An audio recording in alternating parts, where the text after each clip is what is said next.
오늘 설교 제목은 복음적이지 못합니다. 그리고 훌륭한 설교 제목도 아닙니다. 사실 다윗에게 어울리지 않는 제목이기도 합니다. 하지만 오늘 본문 내용을 잘 보면 왜 이런 제목이 나왔는지를 알 수 있습니다. 다윗은 어떤 사람입니까? 지금까지 한 번의 실수도 없이 하나님을 잘 섬겼던 사람입니다. 누구보다 하나님을 사랑했고 하나님의 말씀을 지켰으며 하나님의 영광을 추구했던 인물이 다윗이었습니다. 그리고 하나님의 마음에 합한 사람이기도 했습니다. 평생 간음과 살인과는 거리가 먼 인물이 다윗이었습니다. 그는 하나님의 인자와 공의를 통치 철학으로 삼고 하나님의 나라를 건설하려고 했던 인물이기도 했습니다.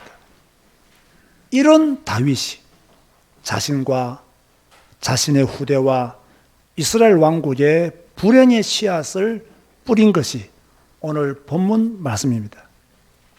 오늘 설교는 다윗의 범죄와 범죄한 후에 그가 한 행동에 초점을 맞추었습니다. 그래서 교활한 다윗이라는 제목이 나오게 되었죠. 사실 좀 설교하는 저 입장에서는 마음이 무겁습니다. 왜 마음이 무거우냐? 다윗보다 훨씬 못한 사람이 다윗을 비난하는 설교를 하는 것 같아서 마음이 편치 않았습니다. 하지만 성경이 말씀하고 있는 것을 제대로 보고 그 말씀을 올바르게 선포하는 것이 목사의 사명이기에 오늘 같은 제목으로 설교를 하게 된 것입니다. 다윗이 바세바를 취하여 간음하는 죄를 범했습니다. 범죄의 배경이 무엇인가? 오늘 11장 1절 말씀에 보면 그 해가 돌아와 왕들이 출전할 때가 되매 다윗이 요압과 그에게 있는 그의 부하들과 온 이스라엘 군대를 보내니 그들이 암몬 자손을 멸하고 람바를 에워쌌고 다윗은 예루살렘에 그대로 있더라라고 사무엘하 11장 1절에서 기록하고 있습니다. 여기서 그 해가 돌아왔다는 말씀은요, 봄이 왔다는 말씀입니다. 겨울 동안에는 너무 춥기 때문에 전쟁을 할 수가 없어요. 그래서 암몬과 전쟁하는 중에 겨울이 와서 잠시 멈추었다가 다시 봄이 돌아오자 지난 겨울에 멈추었던 전쟁을 다시 하게 되었다는 거예요. 다윗이 나가야 되지만 다윗을 대신하여 요압과 그의 부하들이 전쟁에 나갔고 다윗은 왕궁에서 편히 쉬고 있었습니다. 이게 바로 범죄의 배경이 되는 거죠. 그럼 범죄의 동기는 무엇이었느냐? 여인의 아름다움을 보고 참지 못했다는 것을 2절에서 4절에 그렇게 기록하고 있어요. 자, 다윗이 언제 침상에서 일어났습니까? 저녁 때에 일어났다고 했습니다.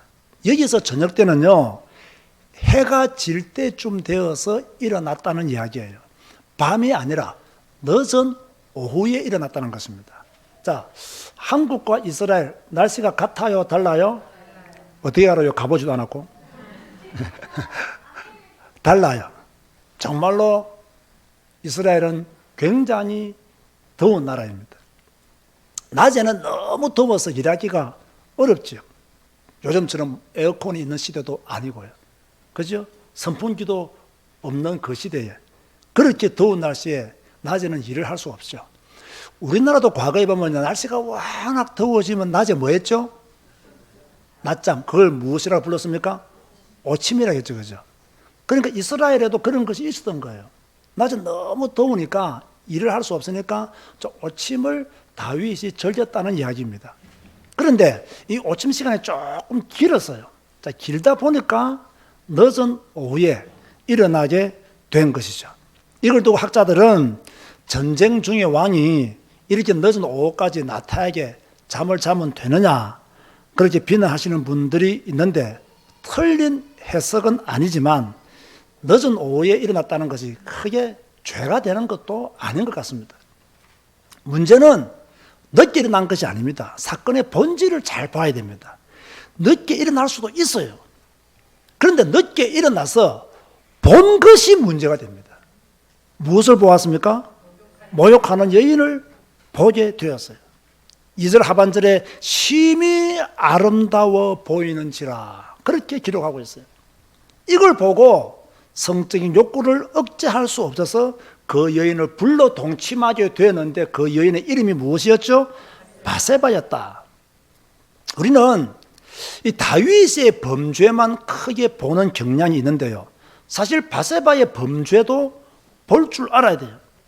비록 다윗보다는 적극적이지 않았다 할지라도 너무 쉽게 몸을 허락한 바세바의 태도도 문제가 있다는 거예요.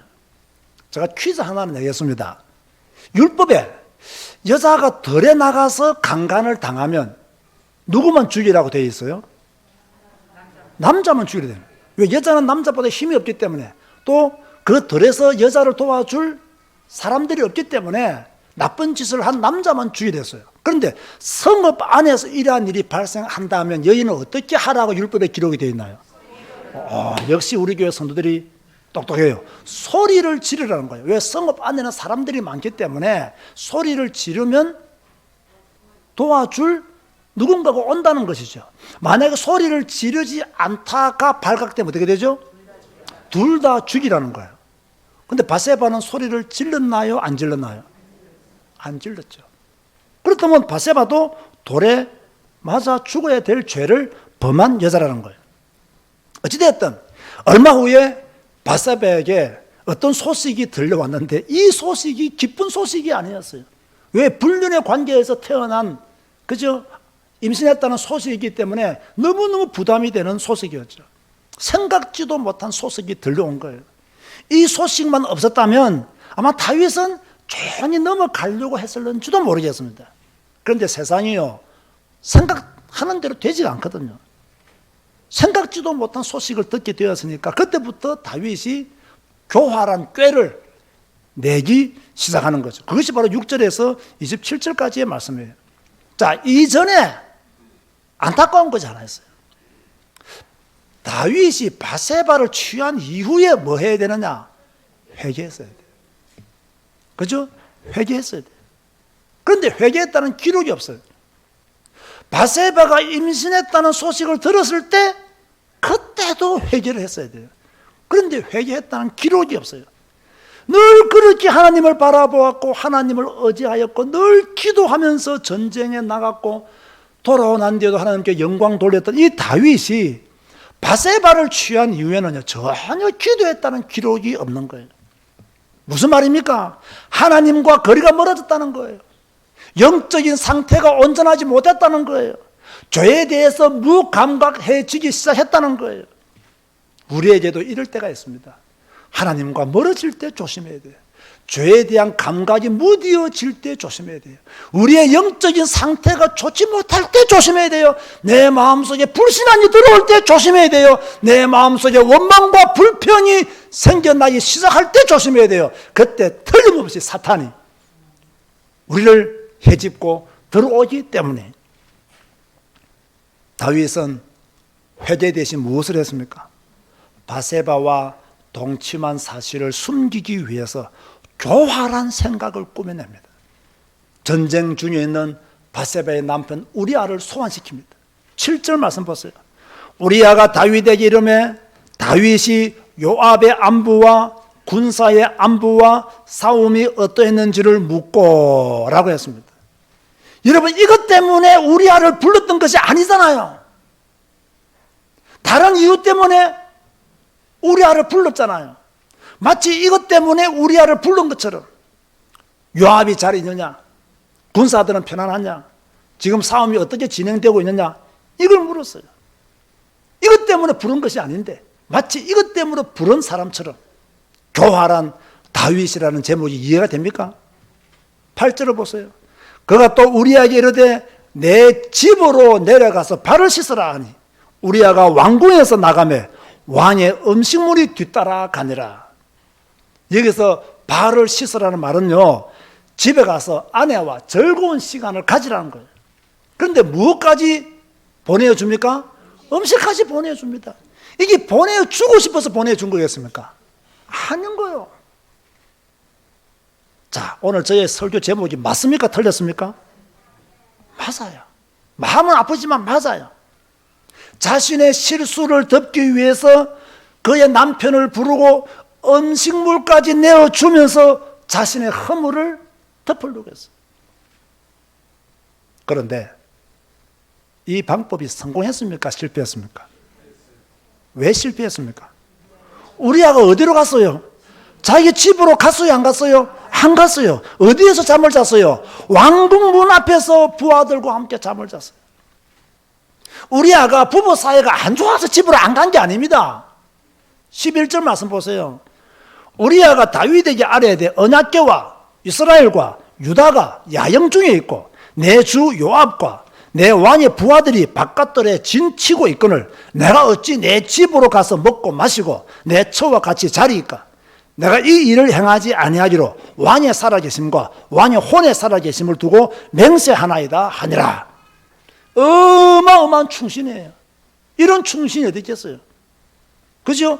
공적으로 왕이 휴가를 주는데도 불구하고, 그죠? 이스라엘이 지금 전쟁 중에 있는데 내가 어찌 편에 집에 가서 잠을 잘 수 있겠습니까? 이렇게 말하는 충신들이 어디 있겠어요? 예, 우리나라 군인들 중에서 휴가 나와가지고 지금 우리가 남북 대치 중에 있으니까 나는 휴가를 반납하고 국가를 지키겠습니다 하는 군인이 있겠어요? 없겠어요? 없어요. 그런데 지금 우리아는 그렇게 말하고 있는 거예요.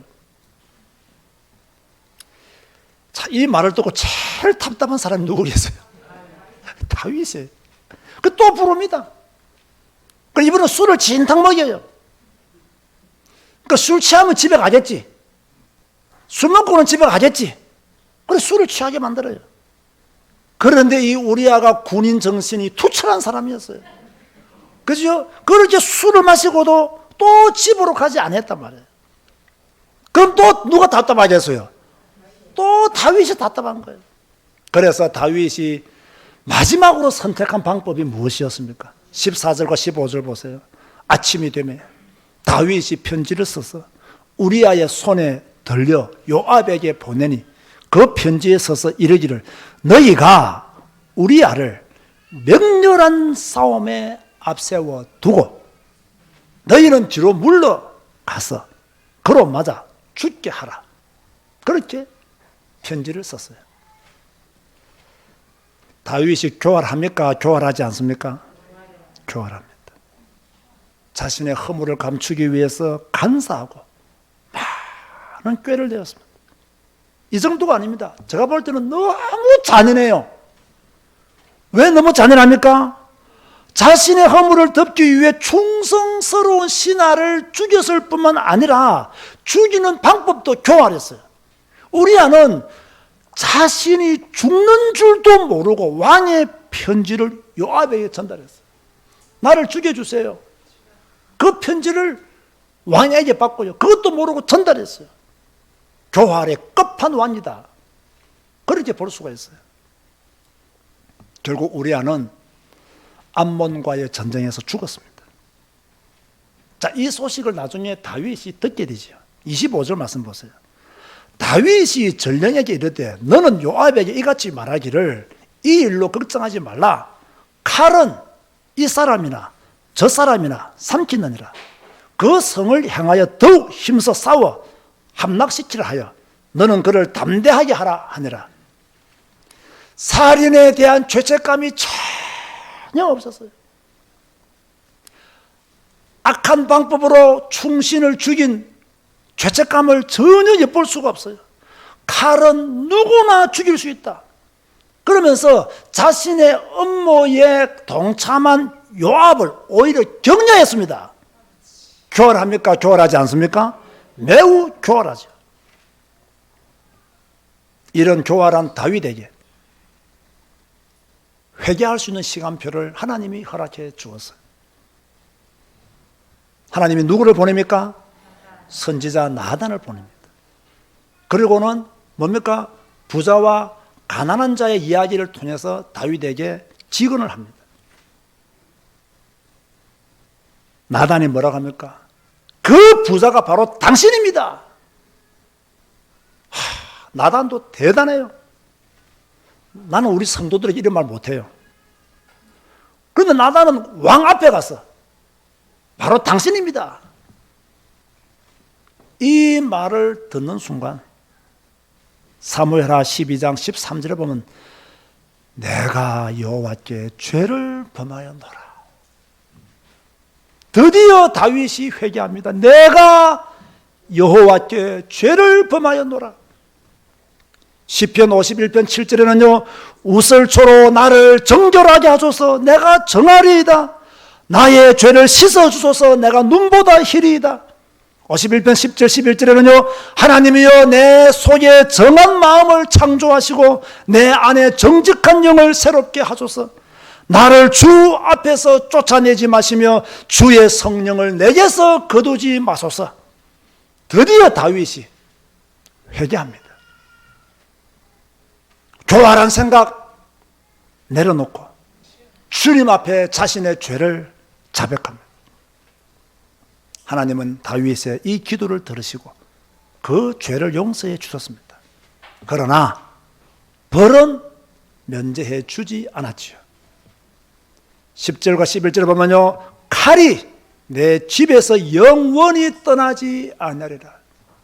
칼이 너의 집에서 영원히 떠나지 않으리라.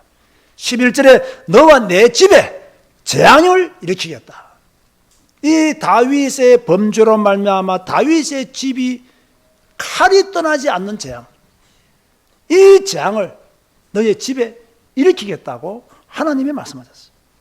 자, 이 사건 이후로 우리가 알다시피 사무엘하 13장 이후로 암논이 다말을 취하고 압살롬이 암논을 죽이고 압살롬이 반역을 일으켜서 왕이 되고 다윗은 다시 광야로 쫓겨가고 이 집안 안에서 피해 복수가 계속되어지는 이런 일들을 우리는 지금 눈으로 목격하고 있습니다.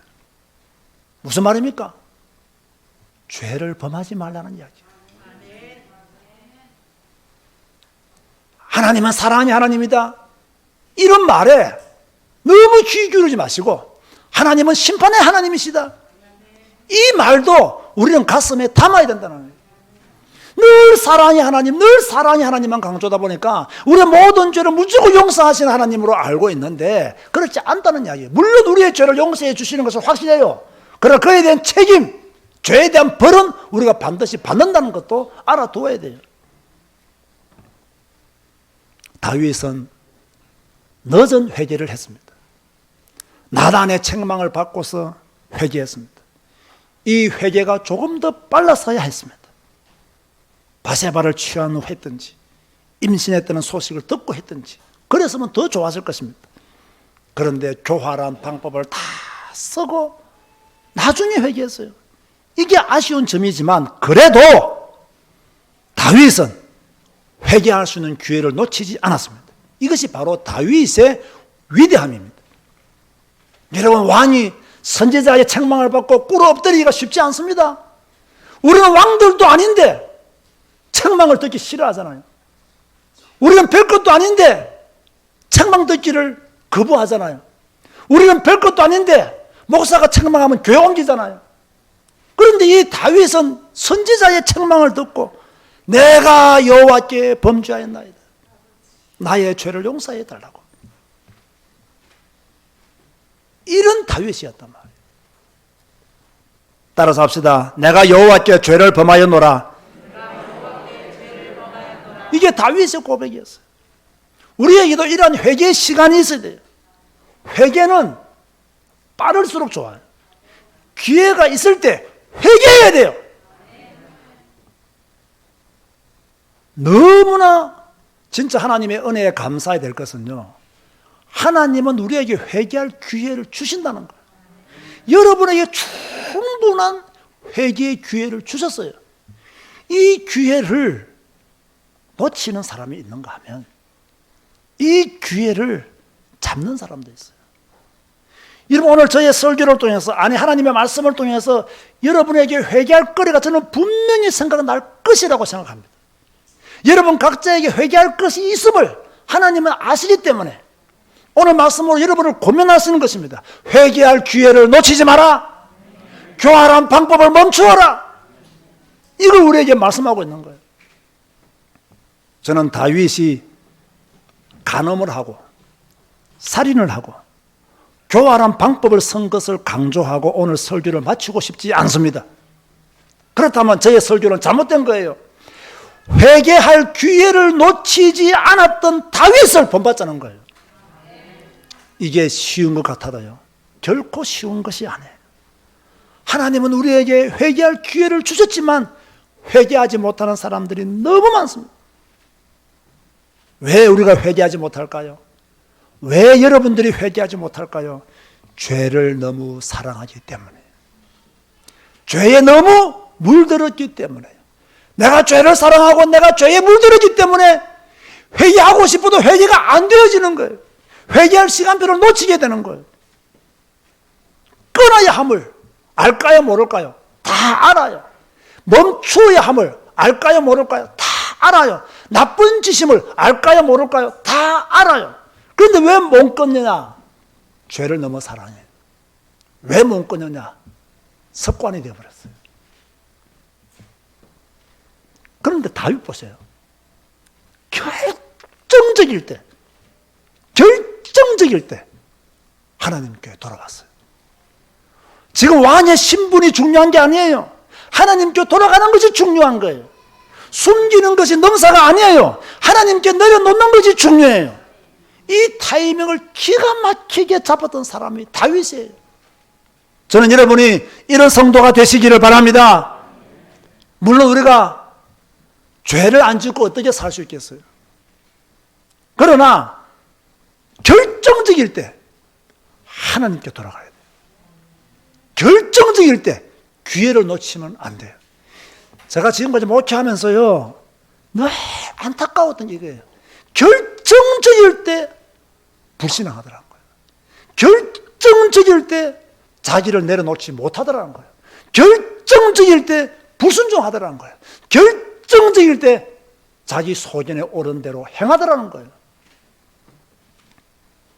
다윗은 결정적일 때 교활한 생각을 회개했어요. 이게 다윗이에요. 오늘 본문이 주는 메시지가 무엇이겠습니까? 저는 크게 세 가지로 잡았습니다. 무엇을 조심하라? 눈을 조심하라. 늦게 일어날 수 있어요. 그것까지 저는 잘못되었다 이렇게 말하기가 어려워요. 눈을 조심해야 돼요. 죄는요, 크게 두 가지로 들어옵니다. 하나는 봄으로 들어와요. 두 번째는요, 더러움으로 들어와요. 물론 그 시작은 마음이라 볼 수 있지만 어찌됐든 간에 보면 마음이 더 강해져요. 들으면 마음이 더 강해져요. 그래서 아이들은 이상한 영상들을 보면 안 돼요. 왜? 들으면 이상해지기 때문에, 죄 가운데 빠질 가능성이 많기 때문에 우리는 보는 것을 조심해야 되고 우리는 듣는 것을 조심해야 돼요. 두 번째로요, 교활한 방법을 중단해야 됩니다. 우리도 이럴 수 있어요. 하나님 앞에 회개하지 못하고 인본주의를 써가며 자신의 허물을 덮으려고 해요. 중단해야 돼요. 옳지 않기 때문에. 오늘 설교를 통해 분명히 여러분에게 하나님은 회개할 기회를 주실 줄로 믿습니다. 중단할 것을 생각나게 하실 줄로 믿습니다. 중단해야 돼요. 세 번째로요, 회개할 기회를 놓치면 안 돼요. 지금이 회개할 기회예요. 지금이 하나님께 돌아갈 기회예요. 나의 모든 걸 내려놓고 시간을 더 늦추지 말고 하나님 앞에 회개하고 하나님이 주시는 새로운 기회를 잡는 여러분들이 되시기를 바랍니다. 오늘은 교활한 다윗이라는 제목으로 여러분에게 말씀을 전했습니다. 다윗보다 훨씬 못한 제가 이 설교 제목을 잡기가 어려웠지만 성경이 우리에게 주시는 메시지를 우리 모두가 들어야 하기 때문에 하나님의 말씀을 그대로 대언했습니다. 오늘 각자가 여러분에게 주시는 하나님의 음성을 들으시기를 바라고, 그 음성대로 이번 한 주간 교활한 방법, 생각 다 중단하시고 하나님께 온전히 돌아가는 여러분 되시기를 주님의 이름으로 축원드립니다. 기도하시겠습니다. 주님, 오늘 슬픈 현장을 보았습니다. 그리고 다윗의 슬픈 생각을 보았습니다. 이런 사람이 아니었는데 교활한 다윗으로 변해버린 그의 모습을 보면서 마음이 무겁습니다. 하나님, 우리가 지금 다윗을 걱정할 것이 아니라 우리 자신도 다윗처럼 될 수 있음을 알게 하여 주시고, 주여, 우리의 눈이 보는 것, 우리의 귀로 듣는 것 조심하게 하시고, 주여, 교활한 방법, 인본주의 서고 있다면 중단하게 하여 주옵시고, 또 지난날의 과거를 통해 내가 회개할 것이 있다면 회개하는, 주여, 회개하는 믿음의 사람이 되게 하여 주옵소서. 이번 한 주간 오늘 말씀을 붙잡고 깊은 기도 속으로 들어가게 하시고 하나님을 다시 만나는 성도들로 역사하여 주옵소서. 예수님의 이름으로 기도드리옵나이다. 아멘.